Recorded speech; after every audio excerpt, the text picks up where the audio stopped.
Hi everyone, my name is Jin Kang, and I am a member of the 2023 United States Archery team in the recurve cadet male division. I'm also currently ranked as the #1 cadet in the nation. The purpose of this channel is to educate all those interested in archery. I will begin by introducing the 3 different types of bows. Hi everyone, so I'm going to go over the 3 main types of bows that exist in archery. So the one that I have with me here right now is the Olympic recurve bow. And I'm going to go over some of the defining characteristics of an Olympic recurve bow. So first we have the sight, which we use to aim, the sight pin. We also have a plunger here and a clicker on the front here.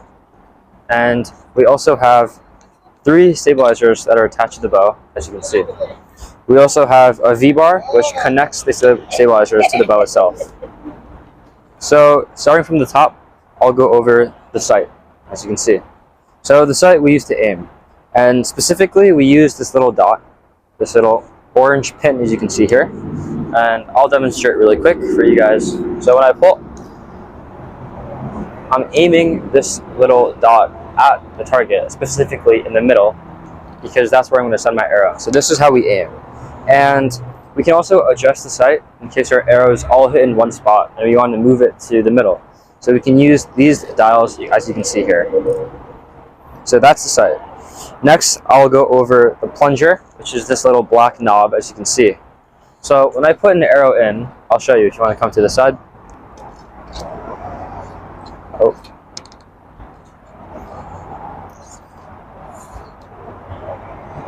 So as you can see, the plunger, it acts as a little like buffer or something against the arrow.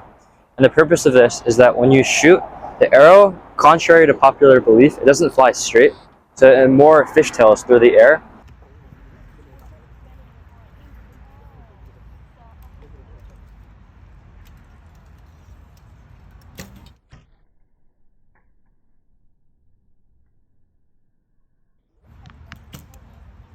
So the plunger is there to help adjust and correctly send the arrow in the right path, I guess. So you can adjust the stiffness of the plunger, and that'll also affect the way your arrow flies. So this is a very vital piece of equipment that is very unique to the Olympic recurve bow. And another piece of equipment on the front, as you can see, the clicker. So this is a thin piece of metal that recurve archers use to gauge how much they're pulling, and this allows for more specificity and more accurateness when you're pulling. So if you want to come to the side, and if I pull really quick, you can see I'm pulling. You heard the click, right? So that click is going to notify me of, okay, I've pulled far enough and now I can let go. So that's the plunger and the clicker. And now we're going to go over perhaps the most prominent piece of equipment, the thing that looks the weirdest. These 3 stabilizers that are attached to the bow with a V-bar, and it's called that because of the shape. It looks like a V. So one of the most common questions I get is, why do you swing the bow? And for those of you who don't know what I'm talking about, I'll demonstrate right now. So when you shoot, the bow swings. And an analogy I like to use to help people understand is when you're flicking a rubber band around your finger, you're pulling back, and when you let go, you push down, right, for extra speed, and so it doesn't get caught on your finger when you let go. So it's basically the same concept. So it's for like momentum and also to have a better follow through when you're shooting. So yeah, that's the stabilizers. And I guess now we can go over some equipment that's pretty unique to Olympic recurve archers. So as you can see on my hand, I use a wrist sling, but most people use a finger sling, which is more common. And recurve archers learn to tie it in a unique knot in such a way that I can let my bow go when I shoot and it'll catch the bow, so obviously it doesn't fall off and hit the ground. The next piece of equipment, as you can see right here, is my chest guard, and this is to help when I shoot so the string doesn't hit against my chest and affect the arrow's flight. And then on my right hand, you see I have a finger tab, and this is to protect my fingers from the string, especially when you're pulling higher poundages. The string can damage your fingers, so this is for protection. And in the back, you can obviously see my arrows and my quiver, which is used to hold my arrows. Okay, yeah, and this is my string. So this little blue thing is where I'm going to clip my arrows in when I shoot. So yeah, that's a basic overview of the Olympic recurve bow and why it's special compared to the two others.